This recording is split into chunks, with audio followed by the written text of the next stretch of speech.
Pán poslanec, opozícia navrhuje zmraziť platy poslancom Národnej rady. Ako sa zachováte pri tejto otázke? Tak úprimne povedané, mne je to jedno, či tieto platy budú zmrazené alebo nezmrazené.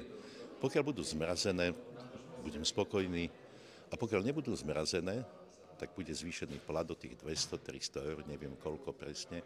A ja sľubujem, že pokiaľ nebudú zmrazené, tak tú sumu nad 200 alebo 300 eur darujem občianskému združeniu. Najlepšie som sa rozhodol, že ju darujem nadácii Milana Šimečku, pretože ako viem, v poslednom čase táto nadácia má problémy finančné.